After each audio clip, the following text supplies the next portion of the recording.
I became deaf when I was 10 years old. That was due to meningitis. I became deaf at the age of 8. I went to Kerugoya School for the Deaf. Then I was at St. Angela's Mumias Secondary School for the Deaf. That was in 2004. I finished my O-levels and then I went to Moore University before I joined the University of Nairobi for my master's. We could not notice that she was deaf. I used to beat her very hard. I call her.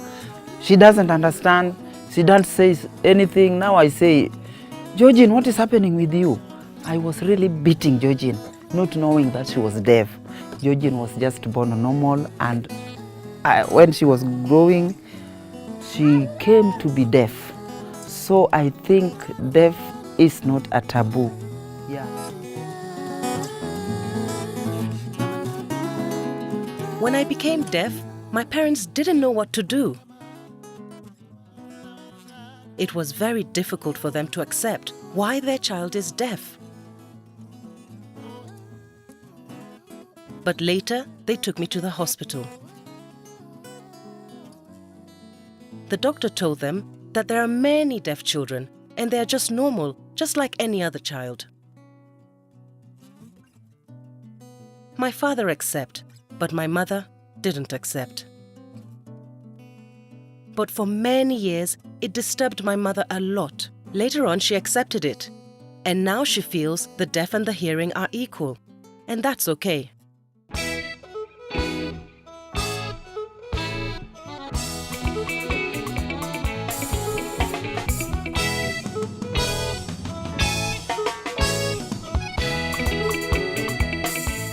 The problem with these children, you see, we at home here, at times we go out to look for our daily bread and all this. These children are here alone. And you see, they cannot keep on staying at home, at a place. They walk everywhere. You go to visit every home, and in finding those homes, you find people misleading them, beating them, mistreating them, because they don't understand. When we go for home visits,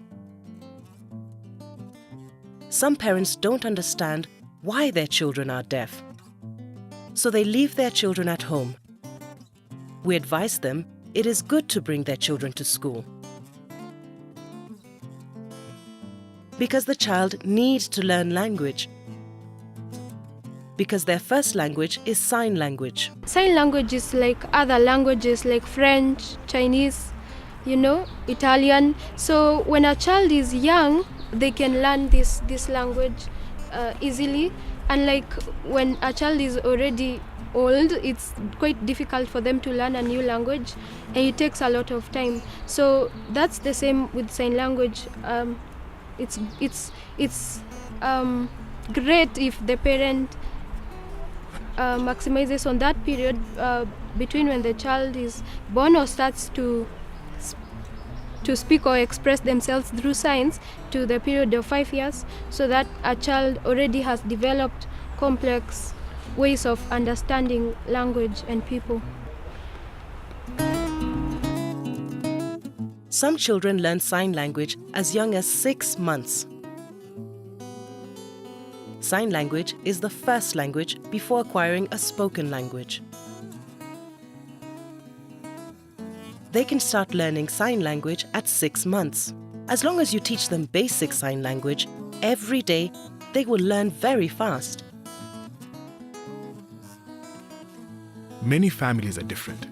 There are others that have issues, especially deaf couples. Mine is doing fine, but sometimes I'm called to intervene for those with issues. I try to understand them and offer advice to the deaf couples and their hearing parents on deaf culture, and how to handle sensitive issues that concern deaf people. After I became deaf, I felt lonely. Everybody else would talk to each other, but I couldn't join in. I wanted to play with them, but they blocked me. If you know how to make friends, and if you're a social person, your life will be much easier. But if you're lonely, and if you don't like making friends, then people will not like to socialize with you. Then it will become very difficult for you to get any assistance.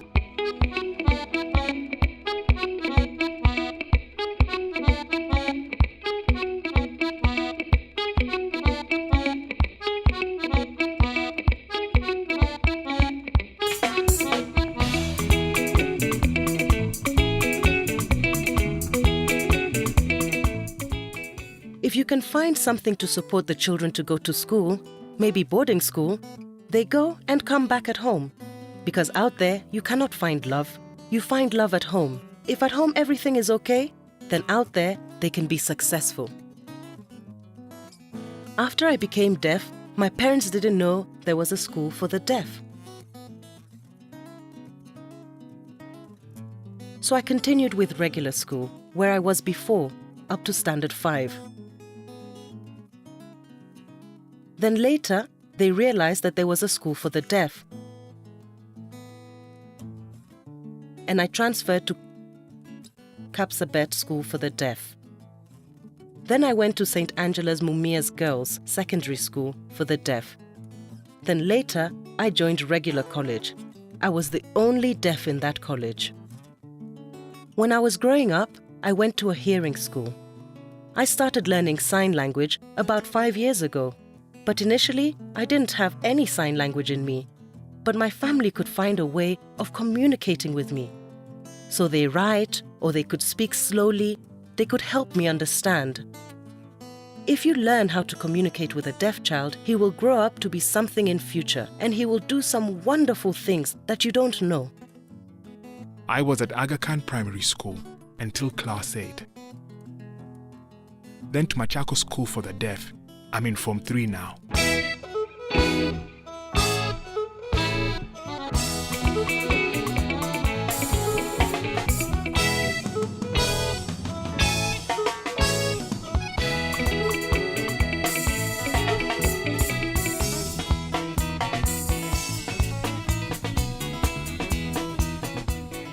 In my view, the teachers should be hard on the students to make them work hard. And not to excuse them because they are deaf. No, we want them to have high expectations for their deaf students. When a parent sees a successful deaf person, they will feel that their deaf child can also become like so-and-so. They will try to make an effort to take their children to school, to take good care of them, so that in future they can become like me. The key thing was when I was in America, I met many deaf professors. I was very impressed that deaf people became professors. I saw many deaf people enter universities. It helped me keep my goals high. I told myself one day I'll become a professor.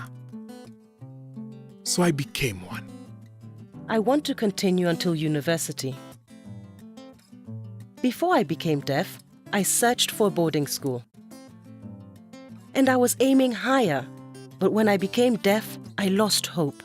I thought I was the only deaf person in the world. I was not sure how my future will be. Now I'd like to talk with deaf students in schools. I would tell them, at one time, I was like you. I used to worry about my future. Who would I become? What kind of person can I become? Would I become a tailor? Carpenter? Or possible make it to high school or university? Those were my worries also. But I saw it is possible for me to work hard and achieve.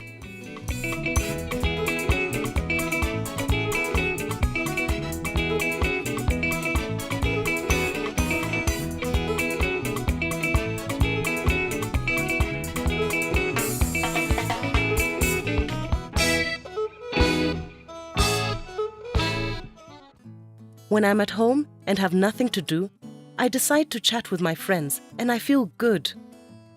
When the teachers are on strike, I keep myself busy by studying or chatting via SMS or written memes with friends and family, and especially my brothers. I cannot keep quiet. I must express myself freely with members of my family and understand one another. Many things happen when a child becomes deaf in a family.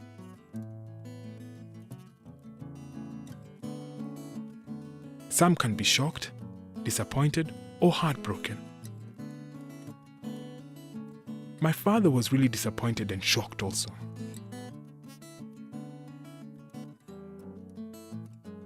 There's very few information out there, and they are not easily accessed. Such information as schools, e-assessments, etc. My father noticed a change in my behavior. Before, I could talk, but now, I could not. I didn't even hear anything. I was not responding to spoken questions. That's when they realized it. My parents gathered information and realized there was e-assessment and school. I was transferred to a deaf school, Maseno School for the Deaf. From there, things moved on well. I can say to parents with young children who are deaf is that they should take them to school. They should not feel shy. They should not listen to the society or what people are saying. They should take up the burden because parenting is a career. What I may want to tell the parents is that they need to be bold enough. It's only that you speak of your problem that you can get a solution. A mother is always there for our children. It's only me maybe whom they can express themselves or my spouse. But since they are girls, they will feel free to express themselves to me more than the other, maybe their father or the other relatives. Or even where I normally say I have my two deaf children, people feel a bit pity. They feel sorry for me. But at times I normally tell them, no, you should not feel anything for me, anything bad about it. It's just a situation. It is known that when parents see their deaf children, they feel or think that they've been either bewitched or cursed. But that's not true. God created them the way they are. For example, God made me deaf. My mother realized I was deaf and took me to school, where I acquired education. If I stayed at home, I could not have developed. It's better to take deaf children to school so that they can acquire education and improve, so that in future, they become like us. From the village perspective, they might fear other people to see their disabled child. Maybe they will think it's a curse or something, or some might say it's witchcraft. It's a way of thinking. If people know that you have a deaf or disabled child, then they might shy away from you. They will not interact with your family. You know, when you have such a condition, what happens is that people come telling you so many stories about it. People tell you, go this way, go this way. At times even we are told to take our children to the witch doctors just to see whether something can be done, because that used to be. So those are part of the emotions that we are to bear with. But eventually we overcame. Me, I was not ashamed, but some mothers, they are ashamed because if you give birth to a lady or a baby boy, girl, like Georgian, some people may think that it is a curse. Maybe somebody has bewitched the kid. You see, that is a taboo. The taboo can only be broken by creating awareness. Tell them the truth of the matter. Whether a kid is disabled or what, a kid is a kid. If you take care, mold her, mold him very nicely, the kid will be somebody, someday, somewhere.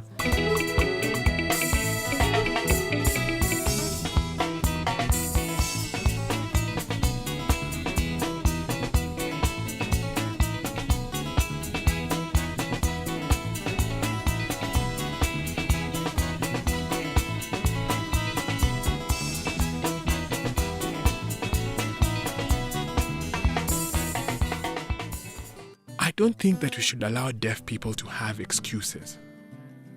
No, we must aim higher for them.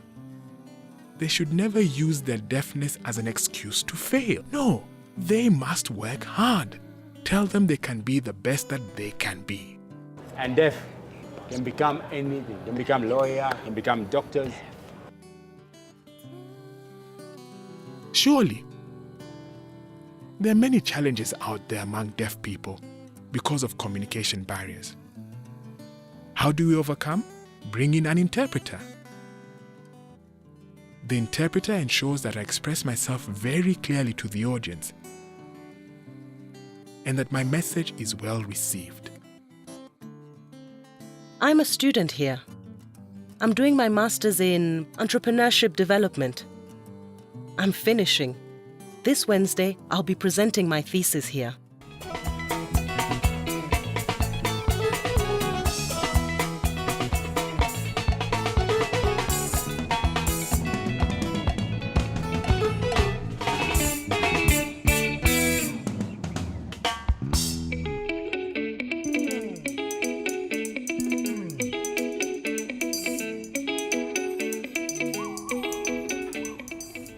She has a very strong personality. She's one person around who wears a permanent smile. What does that tell you psychologically? She's soldiering on normally, regardless of societal stereotypes. She doesn't show it, it doesn't affect her. And that's why I like both her personality as a person and her performance in class. Yeah. I'm a VCT counselor, and at the same time, I'm doing henna design. I visit different homes, people call me, and then I go to help them do designs. I don't want to just stay at home. I want to show deaf people that we can do something to earn a living. I am the advocacy manager, and we strive to bring change in the lives of situations of persons with disabilities. It is important for both of us to be involved in church activities, to set a good example to other church members. We must work together to support one another.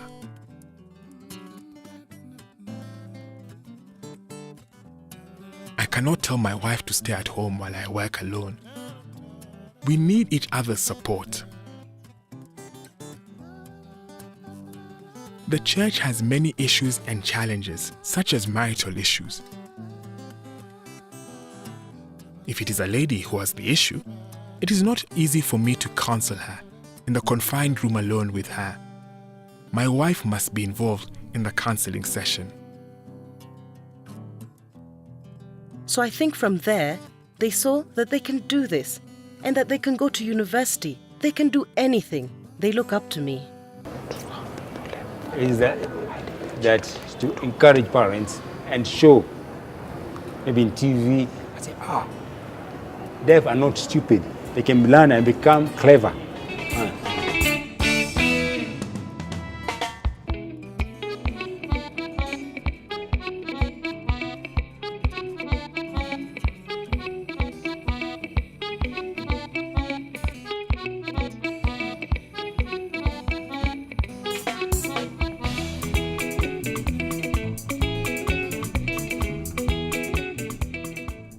I like this place of work so much.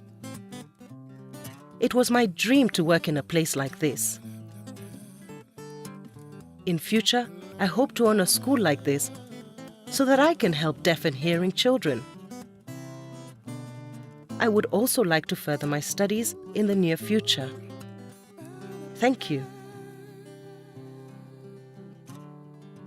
We're being trained here in Sarakasi Dome Ngara, and I'd like to travel all over the world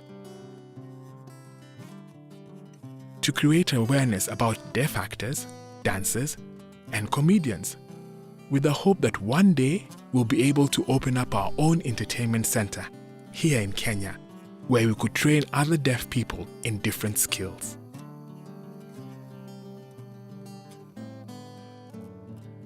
Yes, I have a dream. I want to help the Muslim deaf girls to join sports. I've been working as a leader, and through that, they've been learning, and I've been empowering them. I want to be a role model to the deaf children and want to advocate for their rights so we can see a change here in Kenya and in Africa at large. In 10 years' time, I believe that I have done my master's, I have done my doctorate. Maybe I'll come back home to mentor children with disabilities here and talk to their parents on how to mentor their children, how to encourage their children to get education and a good life. I want to come back and change the lives of persons with disabilities back at home. As a family, we are very much proud. And as a mother, I'm very much proud because I did the right thing. So Georgine is now somewhere. You must be bold enough as the leader of the house and show the leadership. And tell them that we are there, we are going to look for finances, we are going to educate you to the level that you want. Actually, this is our promise. I want to be a model parent. I want to be an example father who shall bring up his children to the fullness of their life. That's what I want to say. Like in any relationship, there is no perfect relationship. Yes, we do have conflicts as husband and wife, but we are lucky we are Christians. When we have conflicts, we talk about it and we try to solve it. So we don't get annoyed and walk out of the marriage. I'll try to understand her mistake and we'll talk about it. Or she'll understand mine and we'll talk about it. And we'll solve the problem. They should stop feeling sorry for themselves, because they'll just receive sympathy from the community. It will not help. So they need to stand up and get action. Do what they think they can do to change their lives. They should not wait for other people to come and help them all the time. I am deaf, and that's the only barrier I have. But I can do anything. I need the support to be able to support the community, to make the society a better place for all.